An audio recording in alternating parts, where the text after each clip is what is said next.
Please take the first place award, the Olympia gold medal. The first place check for $50,000.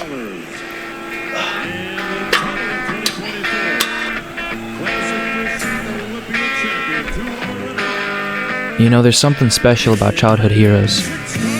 Some of us tried to be them, even fewer of us lived up to them. But in bodybuilding, there's one aspect of a person that's more important than anything else.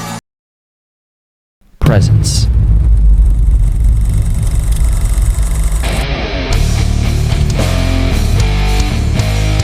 Not just how big or good they look on stage, but how well can they captivate an audience? What do they compel you to feel? How well can they put on a show? Does confidence ooze out of every angle from them? Is their name still remembered today? When it comes to bodybuilding today, most people remember stars such as Arnold Schwarzenegger, Ronnie Coleman, or Jay Cutler. But there's 3 people who had just as much, if not more, of an impact on the sport and on the culture. From being the only man to beat Arnold Schwarzenegger on an Olympia stage, to another breaking the record for the most consecutive Olympia title wins in history, and lastly, a man who dominated the sport with aesthetics during an era of mass monsters. Ladies and gentlemen, these are the forgotten champions of bodybuilding.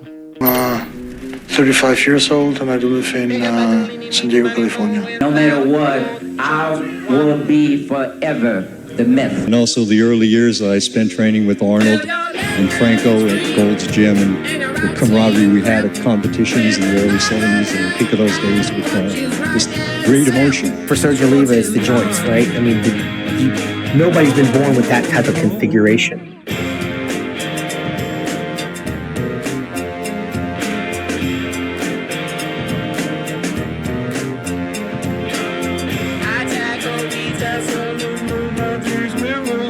Okay, this is my 9th Olympia qualification row, and Sergio Oliva is the game changer because I think he showed that you can put mass where mass isn't supposed to be. I mean, he did it in Cuba. It's the 4th of July, 1941. An American sensation, Sergio Oliva,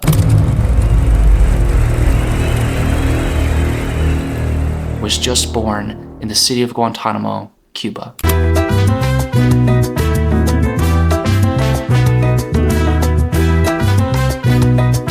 As a teenager, Sergio was able to clean and jerk over 400 pounds. It was obvious.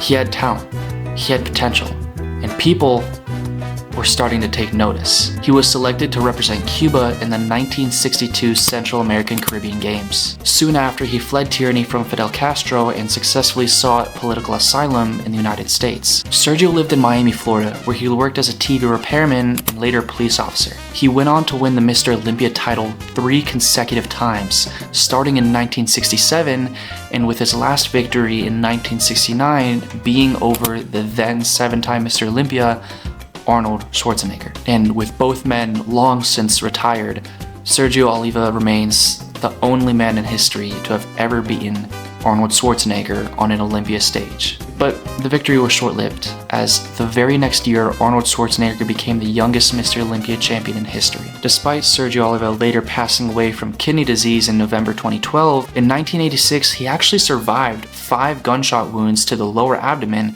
from his then-wife Arlene Garrett. Now, anybody who has a mild fascination with bodybuilding knows who Ronnie Coleman is, the 8-time Mr. Olympia champion and current record holder of the longest consecutive title wins in history. But Ronnie didn't actually break or set that record.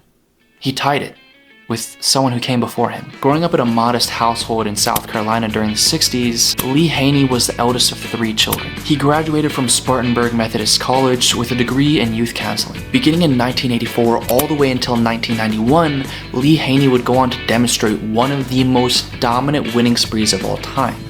Yet, with all that being said, Lee is still often overlooked in pop culture because his balanced, health-conscious approach to bodybuilding was in high contrast to the extreme mass monster era that was taking shape during that time.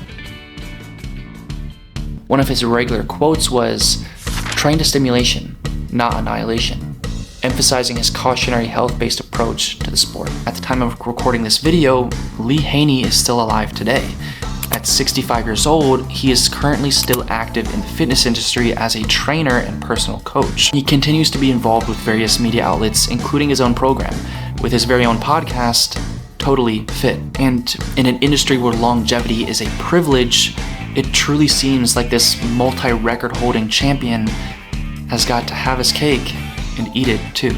Throughout a 20-year-long career and 3 consecutive Mr. Olympia title wins, Frank Zane is one of very few Mr. Olympia winners under 200 pounds and has the second thinnest waist recorded in Mr. Olympia history, rivaled only by Sergio Oliva. Frank is one of only 3 men to have ever defeated Arnold Schwarzenegger in a bodybuilding contest, the other being Chester Yorton and Sergio Oliva, with Sergio being the only one to have defeated Arnold on an Olympia stage. Now, Frank was nicknamed the Chemist due to his bachelor degree in science, and as he puts it, back in the day, I took a lot of supplements and a ton of amino acids, and still do. Back then it was pretty unusual though, that's why I got the nickname the Chemist. Initially, he famously trained with lighter weights, which saw him to many victories, but he began using heavier weights, which gave him the necessary size for the Olympia stage. Known for his distinctive V-taper, Frank Zane's career represented a crucial shift in emphasis from mass to aesthetics in the sport. Frank Zane is still alive today, and at the time of recording, he is 79 years old and remains active and continues to hit the gym regularly. This video is not my typical style. I'll likely end up making a lot more of this content if you enjoy it. And with that being said, I appreciate you all for watching, consider subscribing, and I'll see you in the next one. Peace.